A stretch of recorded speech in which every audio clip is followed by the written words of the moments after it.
네, 안녕하세요. 김영로 TV의 날짜 이야기입니다. 자, 오늘은 9월 20일이 되겠습니다. 자, 9월 20일. 20일이면은, 우리나라의 그 역사에 있어서 어떤 소사가 있었나 한번 살펴봤습니다. 바로 오늘이 운양호 사건이 있었던 날입니다.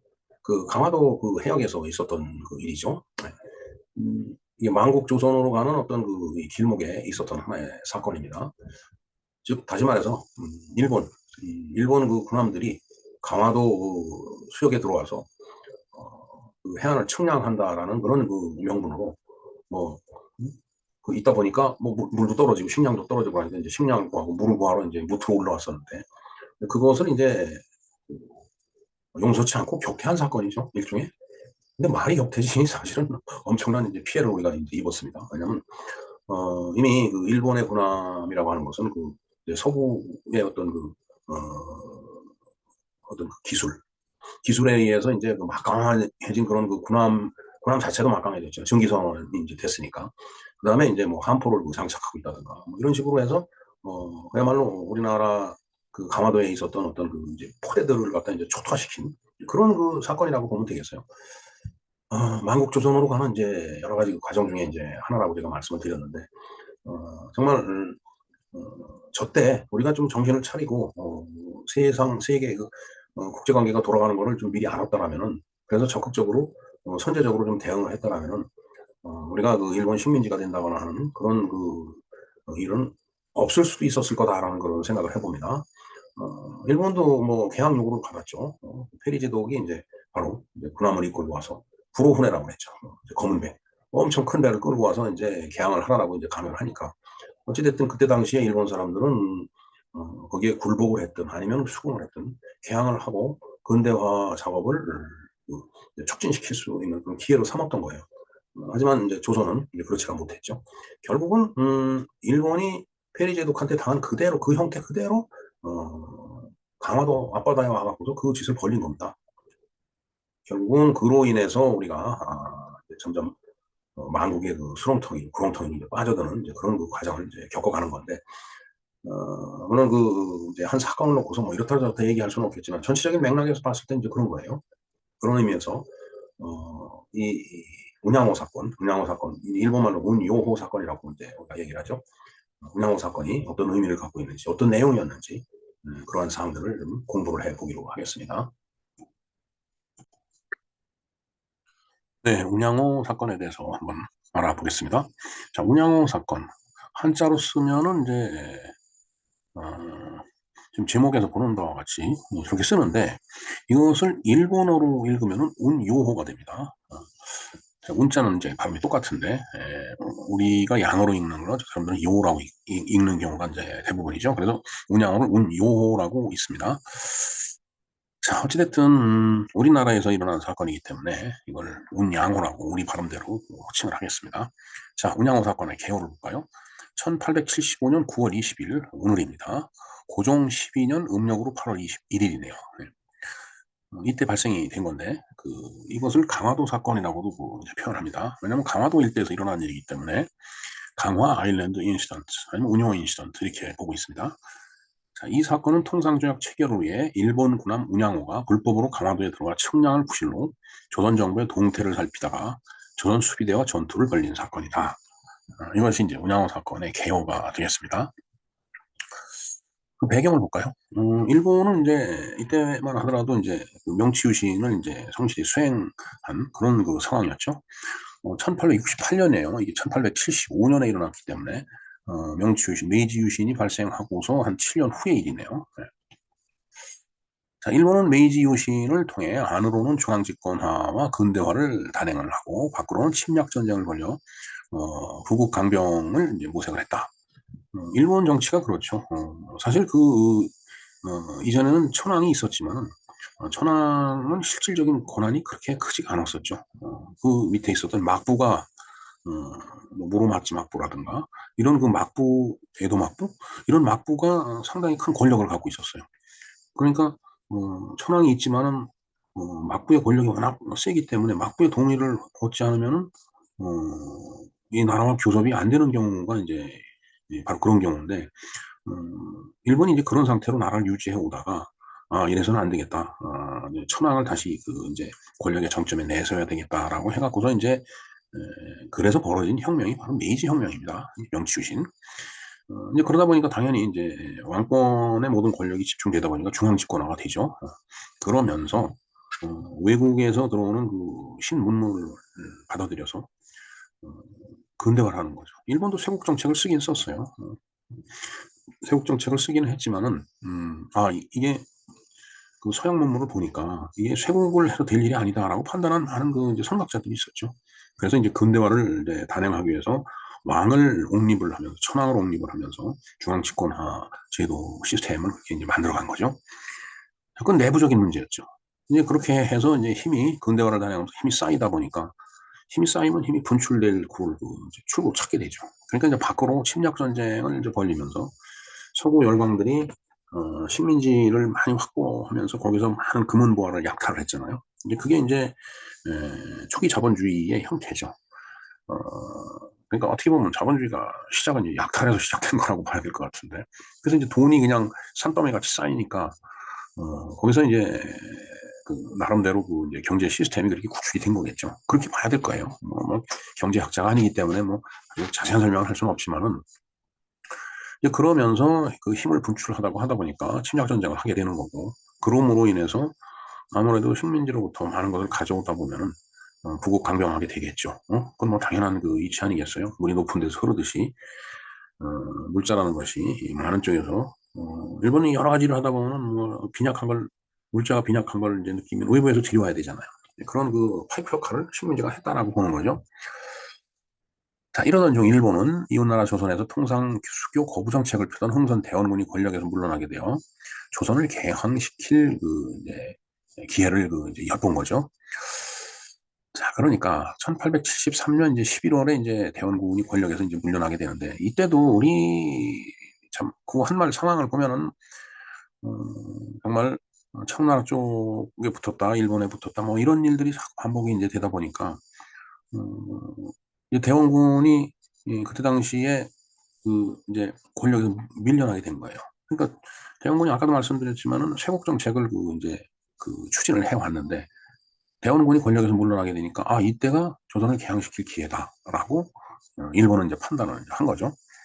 자, 이전부터 조선이 문호개방에 미온적인 태도를 보였기에 이번에 무력 시위로 군함 5척을 조선 연해에 파견하기로 결정을 했다.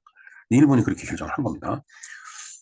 뭐 솔직한 얘기가 임진왜란 때도 뭐 그러했지만은 뭐 그때 당시 기술 수준도 일본이 이제 상당히 그뭐 조총이라든가 이런 것으로 무장한 걸로 봐서는 이제 뭔가 외국 문물을 많이 이제 그 이제 수입을 해 놓은 그런 상태인데 뭐 그때 당시에 끌고 다니던 그런 배 그런 걸로 봤다라면 뭐 우리가 그렇게 크게 당하지는 않았을 거예요.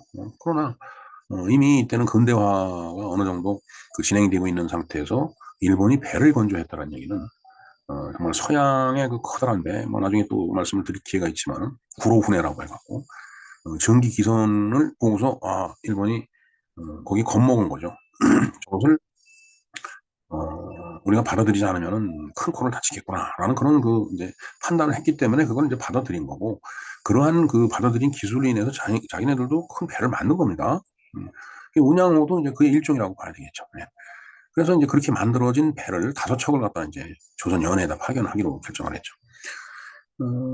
전기선인데 그때 당시에 조선에는 뭐 전기선 같은 거는 이제 구경을 할 수가 없었고 뭐 목선이겠죠. 손으로 저어야지 가는 거. 그러니 이게 전쟁을 한다고 하더라도 전력상 비교가 될 수 없는 그런 상태라고 봐야 되겠죠. 그러니까 빨리빨리 조선도 근대화를 했어야 돼요. 저때 당시에. 근데 이제 우리는 그렇지가 못했죠. 그건 그 이제 만국조선이라는 그 이야기를 제가 많이 하는데 그 과정에서 보면은 그냥 그렇게 흘러간 거예요. 조선의 역사는. 자, 14번 보겠습니다. 1875년 9월 일본은 군함 운양호와 다른 한 척을 부산항에 정박시켜 함포 시위를 하고 곧이어 동해 영흥관에 운양호를 북상시켜 해로 측량과 무력 시위를 했다. 이게 사실은 그 페리제독이 일본을 개항시킬 때 이제 이런 무력 시위를 한 겁니다. 그러니까 그대로 흉내를 낸 거예요. 제가 봤을 때는. 어떻게 보면 참 부끄러운 얘기죠. 거꾸로 그대로 당한다는 게. 자, 9월 20일, 8월 21일입니다. 음력으로. 서해 강화도 동남쪽 부근에 그 군함을 갖다 정박을 하고서 식수를 구한다는 구실로 보트에 군인을 분성시켜서 연안을 정탐하면서 강화도 초지진 포대까지 접근을 이제 했다. 저도 강화도를 가고서 이제 그 포대를 갖다 이렇게 봤는데, 하여튼 그런 강화도에 있는 군사 시설까지 일본군이 이제 접근을 한 거예요. 그래서 조선군이 이제 접근하지 말라고 경고를 하겠죠, 당연히. 타민족 군대가 들어오는데 가만히 보고 있을 그런 나라가 어디 있어요? 그렇다면 뭐 나라도 아니죠. 그래서 이제 불법으로 접근하는 일본군에게 조선의 초지진 포대에서 포격을 가했다. 이에 운양호 함장 이노우에 요시카 소자는 일단 무함인 운양호로 돌아와 포격을 가하니까 일단은 돌아갔겠죠. 돌아가서 이걸 본국에 보고를 안 하지는 않았을 겁니다. 근데 본국에 보고를 하고서 훈령을 기다리고 또 필요한 문자를 더 받아갖고 나면 시간이 오래 지체되니까 그냥 운양호 그 자체를 갖고서 이제 응전을 하기로 결심한 겁니다. 그래서 그 다음날 운양호는 초지진에 접근해서 전날 발생한 조선군의 포격 의도를 물으려 하였으나, 왜 포격을 가했느냐? 우리가 너희들을 무력으로 어떻게 하려고 했던 것도 아니고 단지 물도 좀 구하고 생활 필수품을 구하러 온 건데 왜 우리한테 포격을 가느냐? 왜 그랬느냐? 이거를 물어보려고 했으나 거기다 대고 또다시 포격을 한 거예요.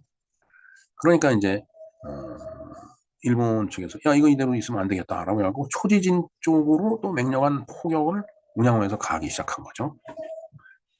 자, 그러나 운양호 함장 이노우에 요시카가 남긴 기록에 따르면은 전날 조선군의 포격에 대한 보복 공격을 가하기 위해서 초지진에 접근하여 운양호가 선제 발포를 했다라고 돼 있습니다. 글쎄요, 본국에다가 이제 보고를 하려고 하더라도, 야, 우리가 먼저 공격을 했다. 이 얘기를 하면은 칭찬이 돌아오고, 아니면 얻어 터져갖고 우리가 반격했다면은 뭔가 질책이 돌아올까봐 저렇게 썼는지 모르겠죠. 어찌됐든 원인이 어떻든 간에 서로 포격을 한 겁니다. 하지만은 포의 성능이나 포술이 우세한 일본군은 초지진을 파괴하고, 사실 포병, 우리가 이제 근대전에서 포병이라고 얘기하지만은 이 포의 위력이 대단한 거죠. 병사가 접근하지 않고도 이쪽에서 그냥 포를 쏴대면은 상대방이 있는 그런 시설들이 파괴가 된 거니까 그런 포의 성능, 그러니까 훨씬 더 많이 나간 거죠. 그리고 포병 전술이 더 이제 우세한 거죠. 왜냐면은 이게 포를 저렇게 자신의 배에 배치를 하려고 하다 보면 포병 전술도 당연히 서양에서 배우지 않았겠어요. 그러니까 포의 성능이나 포술이 우세한 일본군은 초지진을 파괴하고 영종진에 맹포격을 가하면서 육전대까지 상륙시켜 살인과 방어와 약탈을 자행했다. 육전대라고 하면은 이제 육군 보병을 얘기하는 거라고 봐야 되겠죠. 그러니까 땅에서 전투를 하는 부대가 육전대니까. 그래서 이제 육전대들이 올라와갖고 조선 사람을 죽이고 그다음에 불을 지르고 또 이런저런 좋은 것들을 약탈을 했다, 이런 얘기가 되겠습니다. 한편 일본은 부산에 전함을 파견하고 병사를 상륙시켜 함포 외교를 계획을 했다. 아무래도 이제 전투가 벌어지니까 일본도 가만히 있을 수는 없겠죠. 그러니까 부산으로다가 이제 전함을 파견하고 이제 그 병력을 상륙시키려고 이렇게 계획을 이제 짰었다라는 얘기죠. 그러나 이제 그렇게까지 이제 사태 전개가 되지는 않고 이게 이제 운양호 사건으로 마무리가 이제 되는 겁니다. 자, 그렇게 싸우다 보니까 조선군은 전사자가 35명, 부상 16명을 내고 대포 35문, 화승총 130여 정과 무수한 군기 등을 약탈노획 당했으며 일본군은 단지 2명의 경상자가 나왔다. 자, 여기에 약탈노획이라고 했는데 이 자료에는 약탈당했다라고 되어 있습니다. 근데 전투를 해서 지면은 승자 입장에서 보면은 군기를 노획을 하는 거죠. 약탈했다는 말은 어울리지가 않잖아요. 참 가만히 있는데 와서 뺏어가면 약탈이지만 전투를 하고서 무기를 뺏겼다면 노획당한 거죠. 네. 근데 참 이 표현이 뭔가 구한말에 무기력했던 그런 조선의 상황을 갖다 그렇게 좀 뭔가 좀 호도한다고 할까, 미화시킨다고 할까, 아니면은 자존심 때문에 표현을 이렇게 저런 용어를 선택해서 사용했다든가 이제 그런 느낌을 받습니다. 자, 비교가 안 되잖아요. 그 밑에 비교표가 있죠. 자, 조선은 이민덕, 일본은 이노우에 요시카가 이제 지휘자였어요. 지휘관이었죠. 그리고 400여 명의 병력과 해안포대가 있었는데 일본은 군함 한 척과 병력 22명이 다였다는 얘기죠.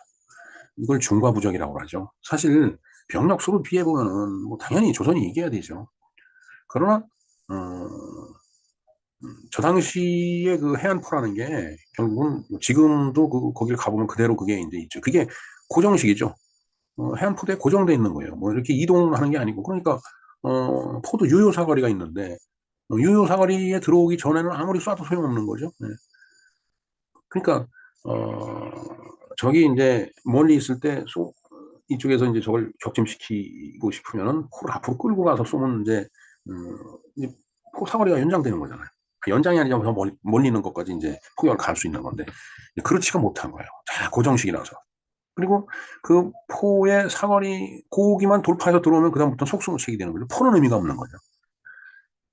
자, 군함은 물론 군함에도 이제 포가 장착이 돼 있지만 군함 자체가 움직이잖아요. 이리저리 움직이면서 이제 그 포격을 가하니까 이쪽에서는 그걸 잡기도 힘들고 그리고 유효 사거리 바깥에서 쏴대면은 뭐 아무리 이쪽에서 쏴도 소용이 없는 거잖아요. 그러니까 이제 이런 전술적인 측면에서도 굉장히 뒤처진 거다라고 봐야 되죠. 그래서 그 전투 결과가 조선은 35명이 사망하고 16명이 부상을 당하고 일본은 2명이 약간 뭐 경상, 철화상 정도 당했겠죠. 열상이나 창상 같은 것도 안 당했죠. 뭐 서로 뭐 붙어 싸워야지 창상이 나오는데 자 그럼에도 불구하고 일본은 포격전의 책임을 조선에 돌렸으며 아울러 무력을 배경으로 개항을 요구했다. 자 이게 딱 보면은 페리제독이 그 흑선 구로훈해를 끌고 와갖고 일본에다 한포 사격을 하면서 무력 시위하면서 너희들 개항을 하라. 우리 너희들하고 무역을 하고 싶다. 침략을 하고 싶은 게 아니고 무역을 하고 싶다라고 이렇게 요구했던 그걸 그대로 조선에다가 응용을 한 겁니다. 한편 생각 기분 나쁘죠? 네. 자 그래서 싸움이 이렇게 벌어지고 이제 끝났어요. 이제 전투 뒤에 항상 따라오는 게 이제 소위 그 강화 조약이라는 게 있죠. 여기서 강화도 조약이라고 하는 강화 조약이 아니고 강화도에서 맺은 조약이기 때문에 강화도 조약인데 일종의 강화 조약이에요. 그러니까 전쟁의 마무리는 어떻게 할 거냐를 둘이 협의를 하는 겁니다. 자, 1876년 고종 13년입니다. 1년 뒤에요. 운양호 사건이 일어나고서 일본은 전권 대사를 조선에 파견하여 운양호 포격에 대한 힐문과 개항을 요구를 했다. 왜 운양호에 대고 포격을 했느냐? 그 사람들이 뭐 좀 물 좀 구하러 좀 들어 상륙을 했고 그다음에 뭐 측량을 좀 하려고 했는데 근데 사실 측량을 한다는 것도 우습잖아요. 뭔가 함선들이 접근하기 위해서 측량을 하는 거잖아요. 수심이 낮은 데로 들어오다가 배가 걸리면 꼼짝도 못하니까. 우리가 그 제네랄 셔먼으로 이때 잠깐 언급을 하겠지만 그 대동강에서 그런 일이 일어났었잖아요. 자, 어찌됐든, 그런 것 때문에 왔는데, 속내야 뭐, 뻔한 거지만은, 너네들이 그렇게 폭격을 가한 것은, 그건 너무하다. 우리 보고 죽으란 얘기뿐이 더 되겠느냐. 뭐 이렇게 해서 이제 힐문 막 질책을 한 거예요. 그리고 쇄국 정책을 썼는데, 이제 대원군도 물러나는 걸로 알고 있으니까, 이제는 나란포는 개방을 해라. 이렇게 요구를 한 겁니다. 자, 그 2월에 일본은 구로다 기요다카를 전권대사로 파견하여 사신 일행이 군함 5척으로 강화도에 이르러서 조선 정부에 단판을 요구를 했다라는 얘기죠. 예. 예, 그렇게 31번과 32번이 이제 같은 얘기가 되겠죠. 그렇게 이제 조선 정부에다가 이제 자꾸 뭔가 이제 압박을 가한 거예요. 조선 정부에서는 중신 회담을 거듭한 끝에 이제 나름대로 이제 소위 이제 조정에서 회의를 했겠죠. 대소신료를 모아놓고서 야 이거 일본 놈들이 외놈들이 이렇게 우리한테 지금 이런저런 요구를 하고 있는데 우리가 이걸 받아들여 줘야 되냐? 뭐 받아들여 주다 보면 또 뭐 손해배상도 해줘야 될 거고 뭐 막 고민을 했겠죠. 자 그러다 국제관계의 대세에 따라 수호조약 체결 교섭에 응하기로 하고 전권 대신을 강하게 이제 파견을 했는데 그 전권 대신이 판중추부사 신헌이다라는 얘기예요.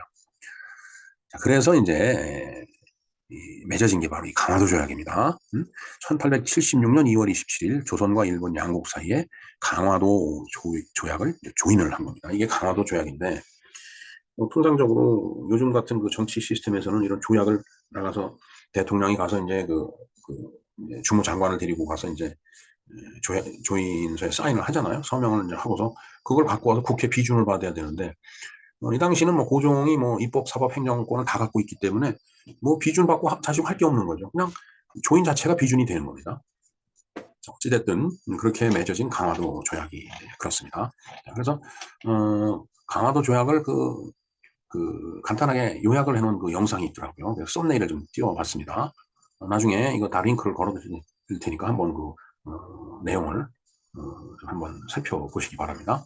이 부분은 강화도 조약이 일본은 항상 치사해서 이렇게 애호란 얘기예요. 이거 학생들한테 강화도 조약이 뭐냐 물으면 그 항상 일본은 치사해 이렇게 애호란 얘기죠. 자, 항구를 개항을 하고 그것도 인천, 원산, 부산도 개항을 하라.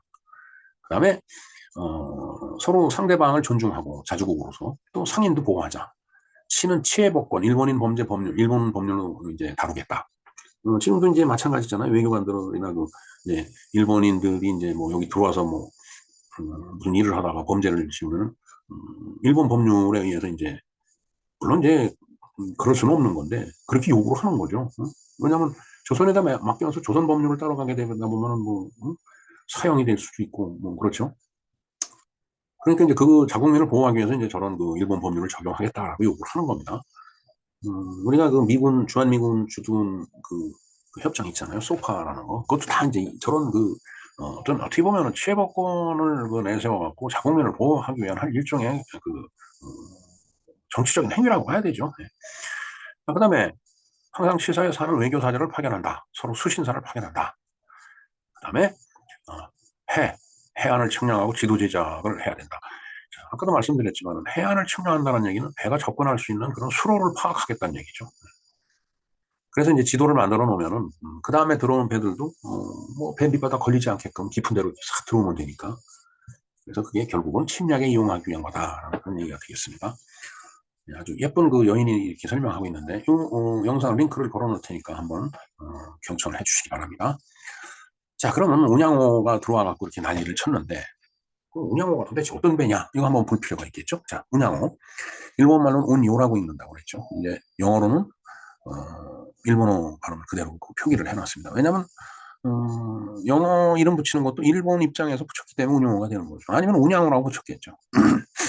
자, 운요는 원래 조슈번이 영국에서 구매한 배로 메이지 유신 이후에 1871년 5월 일제 해군에 편입된 포함이다. 이게 지금의 그 야마구치현이죠. 그러니까 일본 그 혼슈의 제일 그 왼쪽 끝입니다. 큐슈하고 이렇게 맞닿아 있는 데죠. 거기에 이제 그 조슈번이라는 뭐 저것도 일종의 그 권력 형태죠. 이 일본 역사를 이제 또 우리가 공부를 또 해야 되는데, 자, 어찌됐든 그건 이제 다음으로 밀어놓고, 일단 그 조슈번에서 아까도 말씀드렸지만은 이제 막부의 그 권력이 막강해갖고 오히려 막부가 외국하고 협정을 맺고 뭐 이제 이런 그 그런 지금 말씀을 이제 아까 드렸는데 이런 조슈번이 그런 역할을 했던 거예요. 그러니까 외국에서 직접 뭐 구매도 하고 뭐 외국하고 무슨 뭐 협상도 맺고 뭐 이러다 보니까 야 이거 되겠느냐. 이제 여기 이제 요시다 쇼인 같은 그런 이제 걸출한 인물이 이제 여기서 나오는 겁니다. 그 제자로 이제 우리한테 익숙한 이토 히로부미 이제 이런 사람들이 있죠. 그 사람들이 근대 일본을 갖다가 이제 그 근대화에 성공을 시키고 침략 국가로 가는데 이제 일조한 사람들인데 어찌됐든 일본 입장에서 봐서는 참 대단한 지략가들이에요. 그래서 그 배가 결국은 명치 유신, 메이지 유신이 있고 난 다음에 일개 번에서 운영할 수가 없잖아요. 이 무력을 갖고 있는 군함인데 그러니까 이제 그걸 일본 제국의 그 해군으로 편입을 시켜버린 거죠. 자, 운양호의 사진은 아주 이거 옛날에 찍어놓은 사진이라 그런지 그냥 이렇습니다. 보면은 뭐 돛대도 있고 뭐 뾰족한 것도 있네요. 뭐 여기 이제 포가 설치돼 있고 이건 또 전기로 가겠죠. 이 큰 거를 사람들이 밑에서 노를 저어갖고 갈 수가 있겠어요. 옛날 얘기지 그야말로. 자, 이게 1898년 스코틀랜드 에버딘에서 건조를 한 겁니다.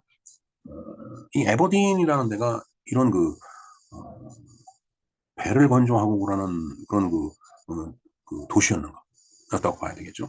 제가 2000년 한 초반쯤에 이제 2000년이 아니겠네요. 1990년대 중반쯤에 저 에버딘을 갔었어요. 그때 갔었던 이유가 이제 하이퍼바릭 시스템이라고 잠수부들 잠수병 걸리고 그러면 치료하는 그런 시스템이 있습니다. 그런 것들 그리고 그게 뭐 잠수병뿐만 아니라 뭔가 이 상처 같은 거 치료하는 데도 도움이 된다라고 하는 그런 이제 리포트를 보고서 야 저거를 한번 우리가 국내에다 좀 보급을 하는 게 어떻겠느냐 싶어갖고서 이제 한번 간 적이 있었는데 뭐 진짜 잠수하는 그런 장비를 만드는 그런 회사였습니다. 그러니까 에버딘이라는 동네가 이제 그런 이제 산업이 발달된 그런 그 지역이었다고 봐야 되겠죠. 자, 그 다음에 1874년에 대만을 침공할 때에 이제 이 바로 운양호가 또 이제 그 종군을 했네요.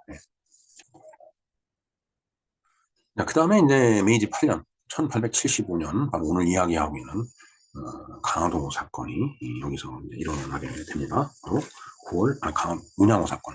강화도 사건, 같은 이름이죠. 운양호 사건이 9월 20일 날 이제 발생이 됩니다. 그 다음에 1886년 10월 31일 날 기슈오 타우라, 기슈오 타우라네요. 기슈오 타우라가, 기슈오 타우라에서 좌초해갖고 침몰을 했다라고 합니다. 그러니까,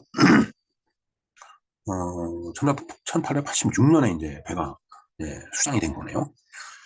자, 그래서 재원하고 그다음에 구조 재원 및 무장을 볼까요? 자, 선체는 목조 쌍돛대. 자, 그러니까 아까도 그 사진에서 봤지만은 돛대가 두 개죠. 쌍돛대죠.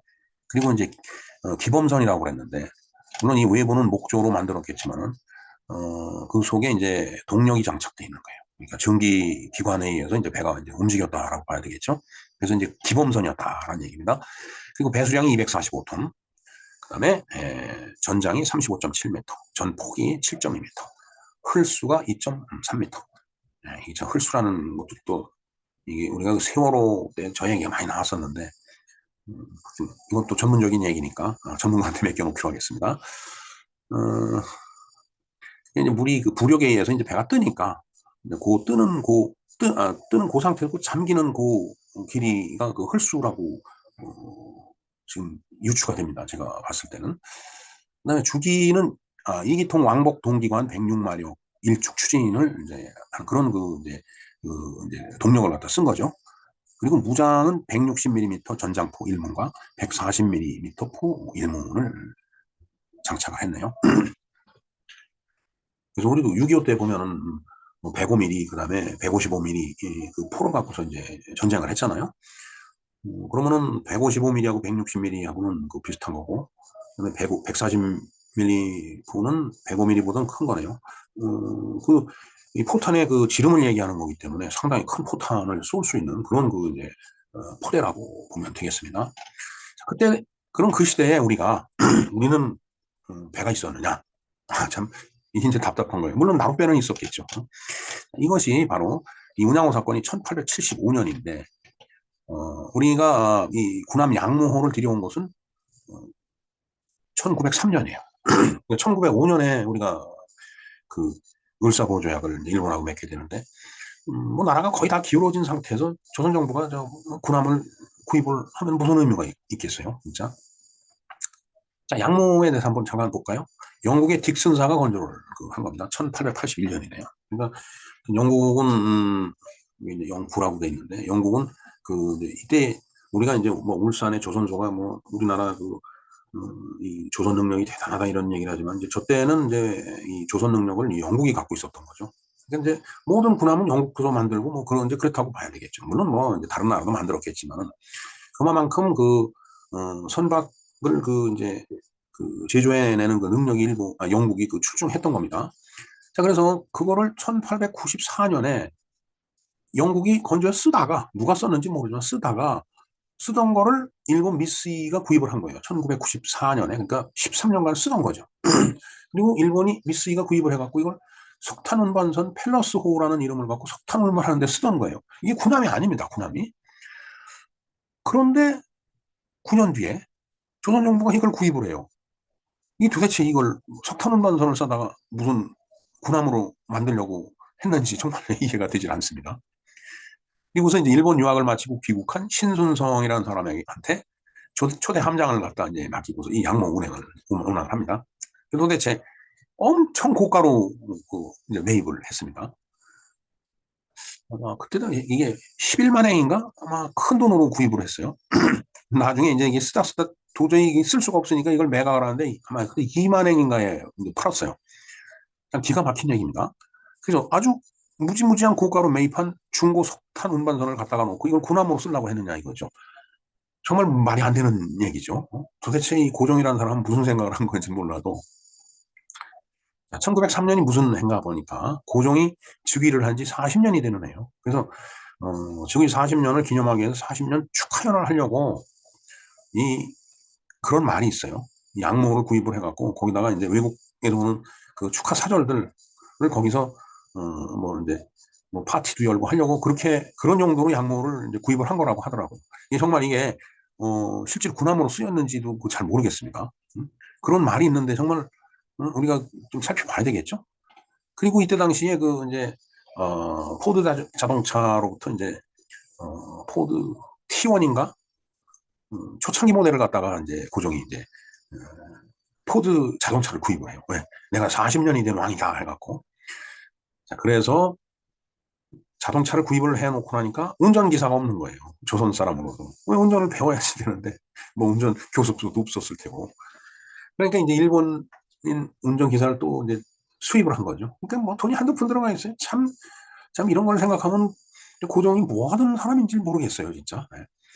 자, 요 양모에 대해서 아주 그 자세하게 설명을 해놓은 우리 박종인 기자의 영상이 있습니다. 이것도 썸네일을 띄워놨는데, 볼까요? 고종의 고물군함 양모. 선빵 날리던 조선이 고물로 난파하기까지. 도대체 이런 거를 왜 구입을 했는지 이해가 안 간다는 얘기죠.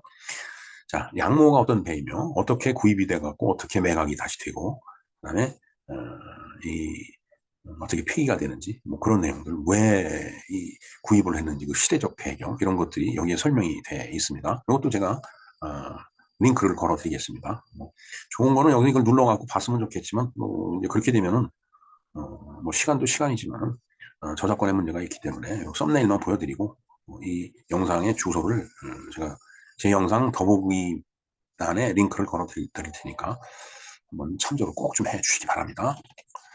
자, 그렇게 해서 이제 배에 얽힌 사연을 갖다 정리를 해보면은 이제 조선 땅에 이제 제너럴 샤머노가 들어와서 자초를 하죠. 1866년입니다. 미국 배죠.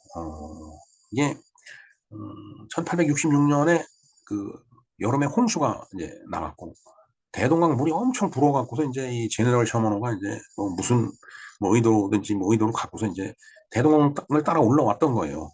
근데 홍수가 다 끝나고 나니까 물이 쫙 빠져버리는 바람에 이게 좌초를 한 거죠. 빠져나가질 못한 거예요.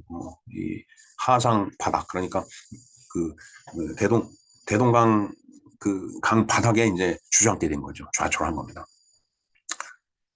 그때 이 제너럴 샤먼을 봤을 거 아니에요. 와, 도대체 이게 배가 우리가 나무 깎아서 만들던 배하고는 이게 크기나 움직이는 동력이 이게 장난이 아니다라는 걸 봤을 거 아니에요. 1866년에. 그리고 1866년에 또 병인양로가 있었죠. 이건 프랑스 군대하고 천주교를 탄압한다라고 해서 그 중국 이게 주둔하고 있던 프랑스 이제 해군들이 이제 그 강화도를 와갖고 또 이제 와서 또 상륙해서 진짜 뭐 약탈을 해갖고 우리 그 뭐 규장각 도서 이런 거 많이 가져갔잖아요. 참 정말 기가 막힌 만국조선입니다. 그다음에 1871년에 또 신미양요가 일어나고 미국하고 또 이제 후당탕탕탕한 건데 병인양요고 신미양요고 뭐 제너럴 셔먼하고도 좌초를 하는 바람에 하여튼 그런 상태에서 그냥 뭐 우리 쪽에 그냥 피해만 잔뜩 입히고서 바로 이제 갔죠. 근데 마치 우리가 격퇴를 한 것 같이 우리가 승리한 것 같이 착각을 했다라는 게 문제입니다. 그리고 이제 신미양요 이후에 4년 뒤에 운양호 사건이 일어난 겁니다. 제가 또 운용호 지금 써놨는데 운양호 사건이 또 일어난 거예요.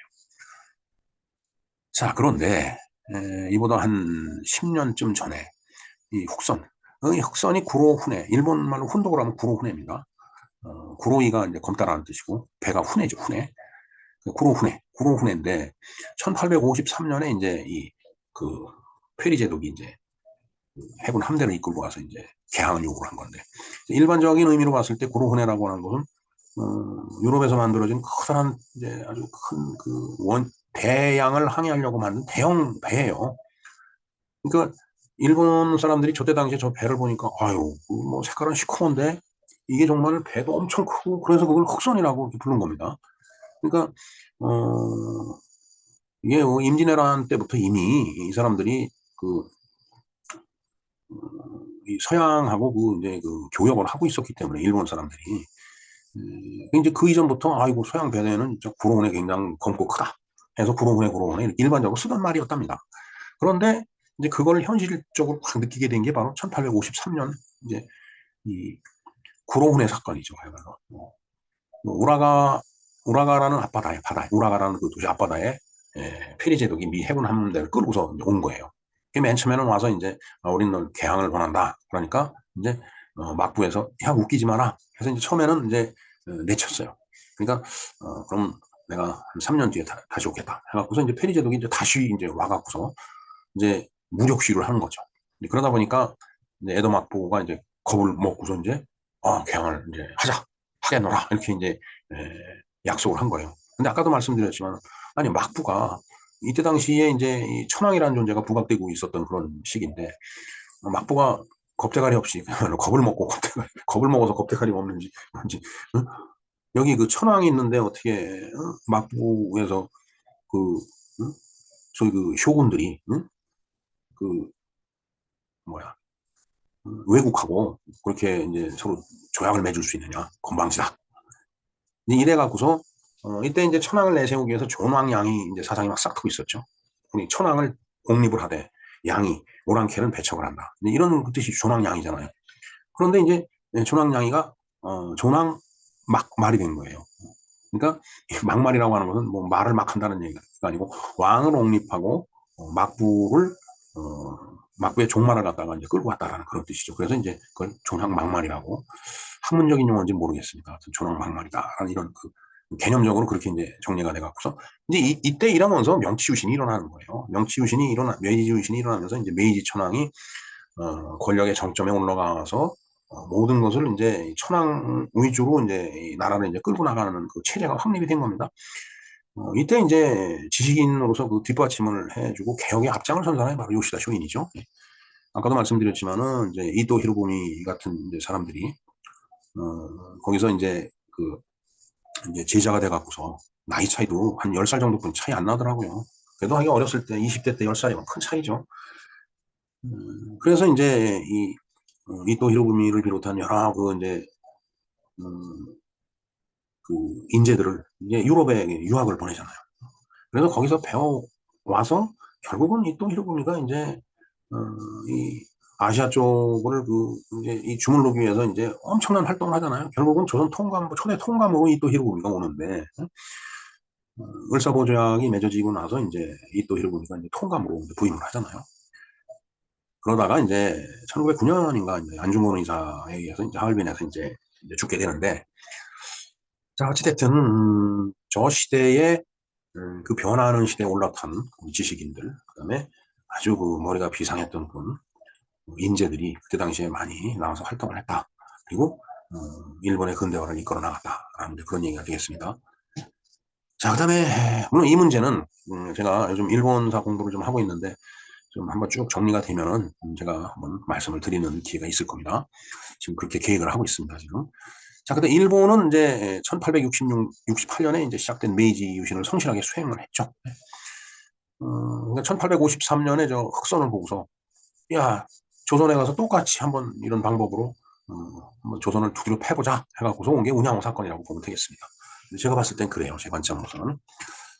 자, 조선은 1866년에 아까도 말씀드렸지만은 제네럴 샤먼호에서 서양배를 보고 병인양요 때도 봤고 신미양요 때도 봤고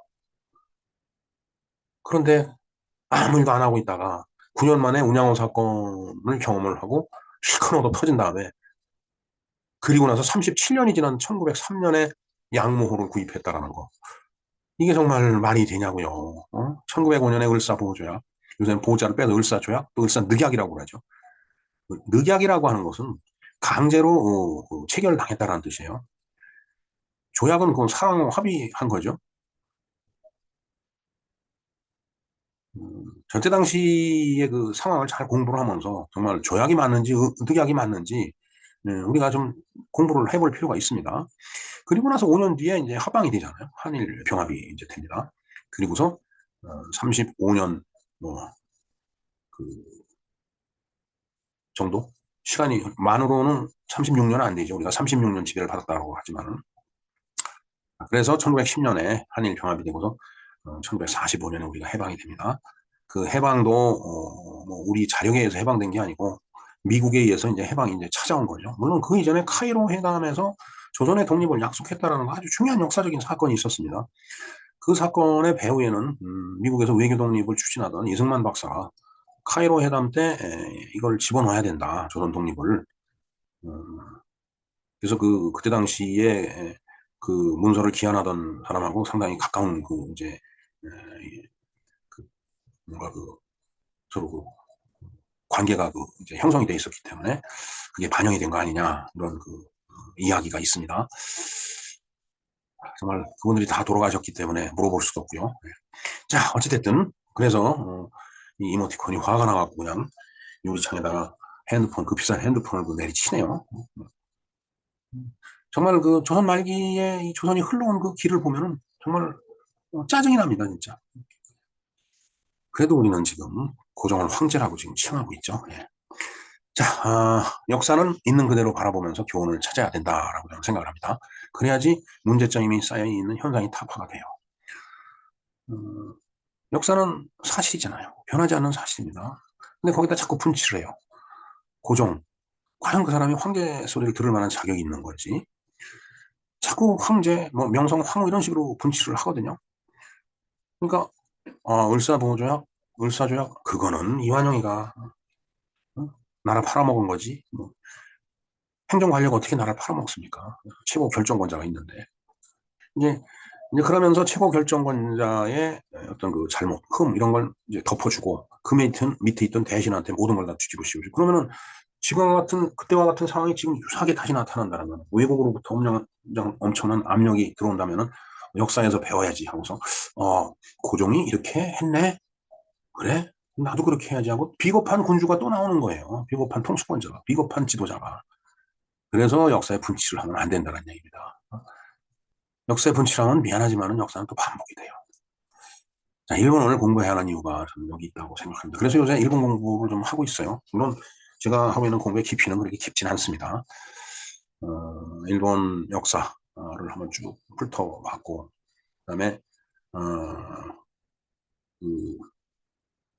이 장시정 대사라는 분이 계십니다. 지금은 이제 현역에서 이제 정년 은퇴를 하신 분인데, 그분이 일본을 이렇게 쭉 돌아다니면서 정말 호기심을 해결하는 차원에서 썼지만 상당히 기획적인 작품이라고 저는 생각해요.